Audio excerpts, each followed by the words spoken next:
on dénombre en tout 22 régions touristiques au Québec.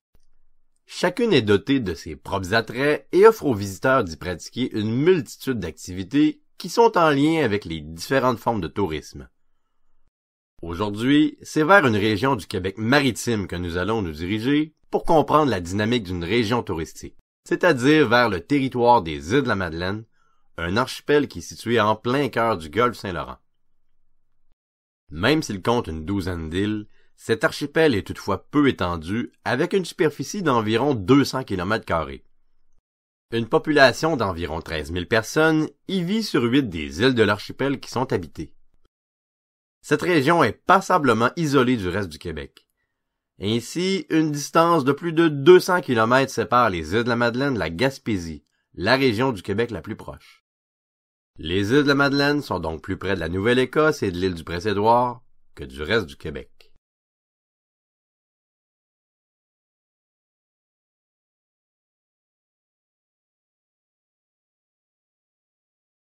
Même si les îles de la Madeleine sont relativement éloignées, elles accueillent tout de même environ 50 000 visiteurs par année qui s'y rendent surtout en période estivale. Ce flux touristique correspond à près de 4 fois la population locale de l'archipel. Plusieurs caractéristiques naturelles du territoire touristique des îles de la Madeleine constituent des attraits touristiques. On ne peut passer sous silence la présence de la mer et de ses plus de 300 km de plage qui rendent ce lieu propice au tourisme balnéaire. La baignade ainsi que d'autres activités nautiques y sont possibles, mais la présence d'autant de sable permet aussi d'organiser chaque année un important concours de châteaux de sable. Ce sable qu'on trouve aux îles de la Madeleine est issu de l'érosion des falaises de grès par les vagues, ce qui a forgé avec le temps un décor spectaculaire comportant de hauts reliefs, mais aussi des dunes et des lagunes. Évidemment, ces paysages attirent les amateurs de tourisme nature qui viennent admirer la vue offerte par ces éléments naturels, mais aussi les amateurs d'autres activités comme la planche à voile, le golf, l'équitation, les randonnées pédestres ou même l'observation du Blanchon l'hiver, pour ne citer que celle-là.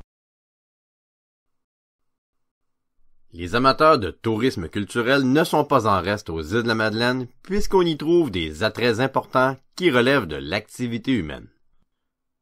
La pêche étant l'activité économique la plus importante de l'archipel, il est tout à fait normal que les touristes soient attirés par les menus typiques de l'endroit qui sont composés de produits de la mer, comme par exemple le homard, le hareng ou les pétoncles, mais aussi par leurs produits du terroir. Cependant, les touristes ne sont pas attirés que par la cuisine des îles de la Madeleine, mais aussi par les Madelinots eux-mêmes.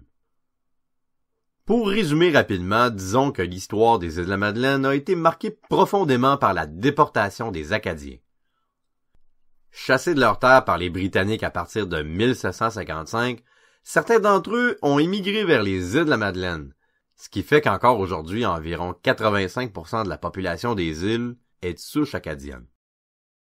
Ces racines ont laissé aux Madelinots un accent particulier ainsi qu'un vocabulaire unique dont ils sont très fiers aujourd'hui.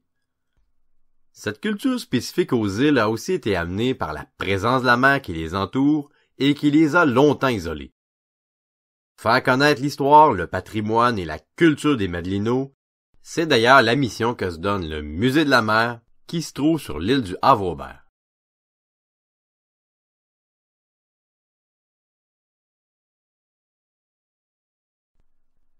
La situation insulaire du territoire des îles de la Madeleine oblige les touristes qui veulent s'y rendre à prendre d'autres moyens de transport que l'automobile. Ainsi, pour accéder à l'archipel, il est possible d'utiliser le traversier ou encore l'avion. C'est ce qui explique qu'on ait aménagé un aéroport qui permet d'accueillir les touristes qui sont en provenance de Gaspé, de Québec ou de Montréal, ainsi qu'un port à Cap-aux-Meules pour accueillir les traversiers qui sont en provenance de Souris à l'île du Prince-Édouard. Pour ceux qui font le choix de se rendre dans l'archipel par avion, il est possible de louer une voiture sur place puisqu'une route et des ponts permettent aux automobilistes de se déplacer d'une île vers l'autre.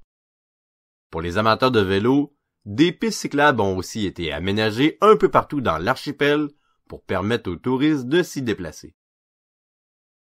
D'autres infrastructures comme un bureau d'information touristique ainsi que de nombreux restaurants ont été mises en place pour accueillir convenablement les touristes qui s'y rendent. Par contre, au niveau de l'hébergement, il n'y a pas de gros complexes hôteliers comme on peut en trouver ailleurs. Pour se loger, les visiteurs doivent plutôt se tourner vers des formes d'hébergement plus modestes, comme le camping ou encore des auberges et des gîtes. Pour ceux qui veulent un peu plus de confort, il est possible de louer un chalet ou encore une maisonnette pour y habiter pour la durée de leur séjour. Bien qu'elles soient toutes utiles pour les touristes, la présence de ces infrastructures contribue toutefois à détériorer l'état naturel de l'archipel, dans lequel on retrouve aussi comme infrastructures touristiques des centres d'interprétation, des marinas pour accueillir les embarcations nautiques, des sentiers pédestres, ainsi que des stationnements et des passerelles pour ceux qui veulent accéder à la plage ou encore aux dunes.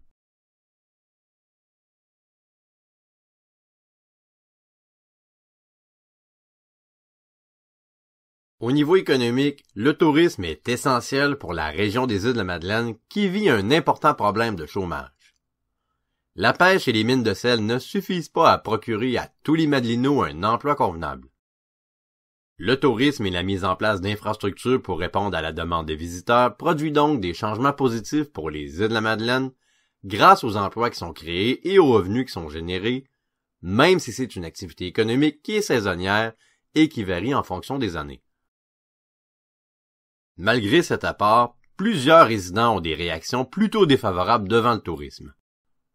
Ils déplorent la perte de qualité de vie que la présence de visiteurs leur impose et se sentent envahis en période estivale.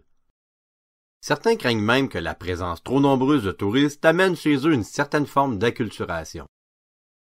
D'autres dénoncent plutôt la pénurie de logements abordables causée par le tourisme. Ainsi, certains propriétaires préfèrent louer à des touristes leur maison à fort prix pendant la période de forte affluence touristique plutôt qu'à la population locale à l'année longue. D'autre part, certains touristes ont des comportements qui peuvent contribuer à la dégradation du territoire des îles de la Madeleine, en circulant par exemple hors des sentiers, ce qui cause le piétinement de plantes comme l'amophile qui protège l'eau potable qu'on retrouve dans la nappe phréatique. Certains touristes gaspillent l'eau potable qui est plutôt rare sur l'archipel, surtout en période estivale, alors que d'autres jettent directement leurs déchets à la poubelle. Il faut comprendre que l'isolement et la petitesse du territoire des îles de la Madeleine rendent compliquée la gestion des déchets. Diverses mesures vont être mises en place pour protéger le territoire des îles.